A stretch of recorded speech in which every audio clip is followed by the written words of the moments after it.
Yo, yo, yo, so many shelves, so many games, but many of them have never been played. But now I'm gonna pick up the slack, dog, by playing through my backlog.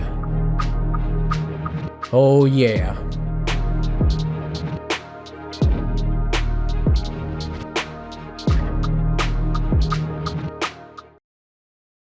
Welcome to the Backlog, where I force myself to play a game in my collection that I hardly ever or never played before. I then summarize that experience in this video essay. This time it's Record of Lodoss War, an exclusive for the Dreamcast. I came into it knowing nothing about the franchise it is based on, which consists of novels, manga, tabletop games, and at least 10 other video games. I did get the sense that this was going to be a very deep experience and a huge commitment to play, and that notion did indeed play out.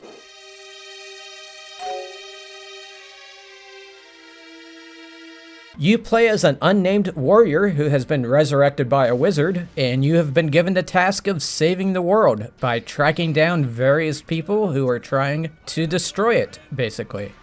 On its surface, it looks and plays like a straightforward action game, but underneath, it is a very complex RPG, with numerous stats to consider, magical items and weapons. It's like a blend of Diablo and Light Crusader, with a little bit of Gauntlet and Castlevania mixed in. What struck me early on is how fast your character moves. He's got to have one of the healthiest cardiovascular systems I have ever witnessed, especially when you consider he's a zombie. I'm not even at full speed here. He moves faster later on when you get better boots. The speed is needed because the land of Lodoss is huge. The overworld takes forever to get through, and it's designed like a giant labyrinth. And there's plenty of multi-story dungeons that feel like they go on forever. Just look how big this single floor I'm playing on is. Luckily, the mapping system is up to task. During gameplay, you have a map in the bottom left of the screen, and you can always bring up the larger map. When you're inside dungeons and castles, you start off with a blank map, but it fills in as you walk, making it easy to figure out where you have already been. As you probably noticed, it's a very enemy-filled game. All the creatures are well designed and have nice fluid animations. There's so many enemies sometimes they can fill up the entire screen. In extreme cases, it causes slowdown, but plowing through them with the sword and hitting them with powerful spells never gets old. I have zero complaints about the core gameplay mechanics, and that's saying something given that this game is 25 years old.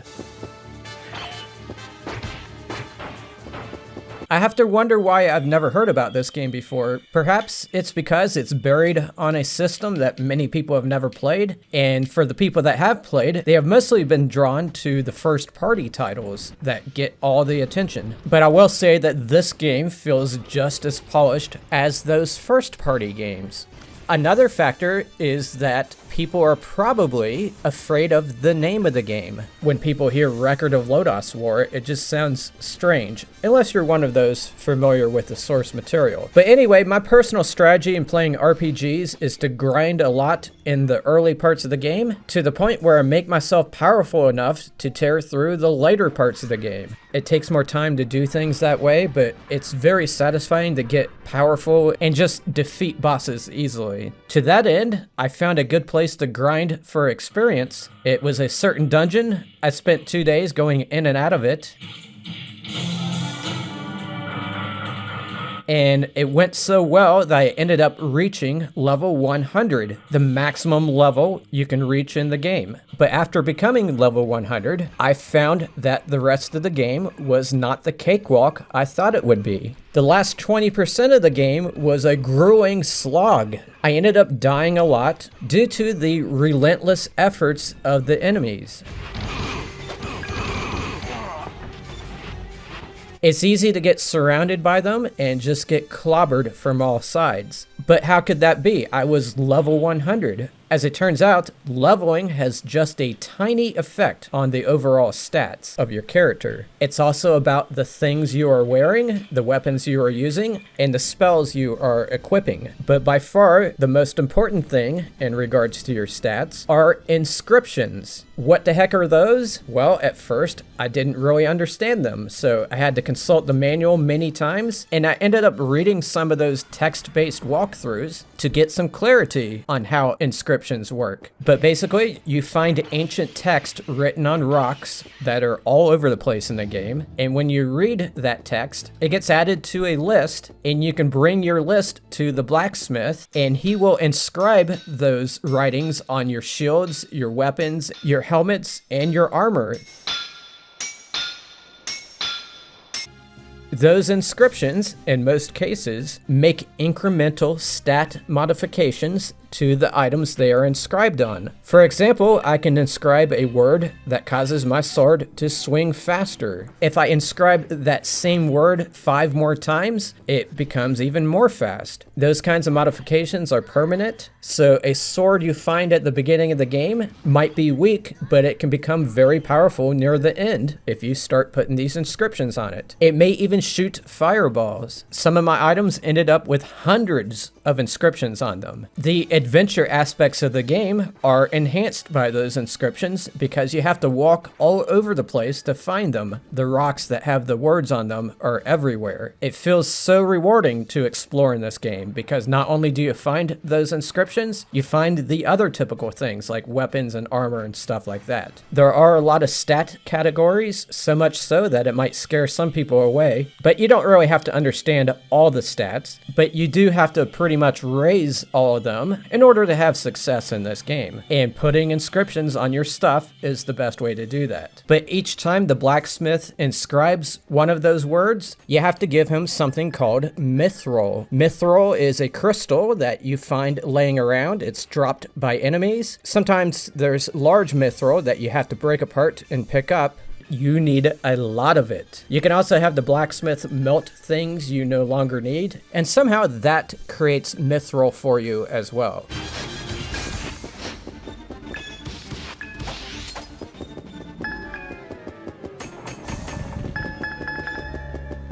It took me about 45 hours to search and find enough inscriptions and find enough mithril to become strong enough to defeat the final boss, and I barely beat it. But I do not have any regret for playing it for that long. The whole entire time I was playing this game, I was in a state of gaming bliss. I'm not trying to exaggerate for effect. I really felt that way. These kind of games just draw me in. And it also feels good to play another hidden gem on the Dreamcast. But like any other game, there are things to complain about. I mentioned earlier how the game's landscape is huge and also very maze-like. I expected dungeons to be mazes, but the overworld is just as maze-like as the dungeons. There's these rock outcroppings that you can't walk over, so you end up having to walk through these narrow, zigzagging paths to get places. It sometimes feels like you're in one of those mazes they create at airports to control the people that are standing in line. It just seemed at times they were intentionally trying to prolong the game by manipulating the game design.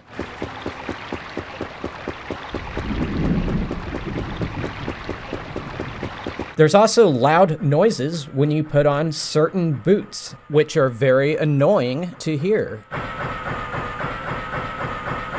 I need to wear those boots because they're great for at least a portion of the game because they keep you from being knocked down to the ground by enemies. But the loudness is supposed to be the trade-off. The enemies can hear you coming. But why do they have to be loud and annoying to me as the player? I had to turn down the volume to keep from getting a headache.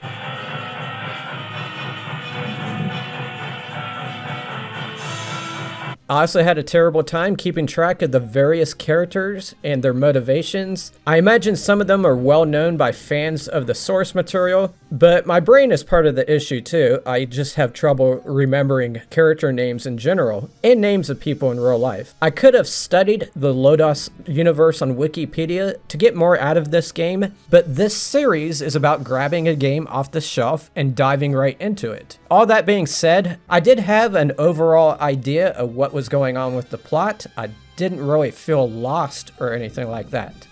All those negatives don't have much impact on my opinion of the game. I liked Lodoss so much that I'm having to ask myself some very hard questions. Is this now one of my top 10 favorite Dreamcast games? The answer is yes to that. Is it in my top 5? I have to say yes to that as well. Is this the best Dreamcast game I have ever played? That is something that I have to think a lot about. This could just be a game that appeals to my personality and not to others. I will say that I'm not done playing it, because after beating it, there are still more things to do. It doesn't start you over again. You can go back and complete some of the side quests that you didn't complete. There's like a new dungeon that opened up, and there's some bosses that I never got around to fighting. I really want to drop this script and just go play the game right now, which is the mark of an excellent game. And so, my adventure through my collection continues. Thank you for watching. I'll see you next time.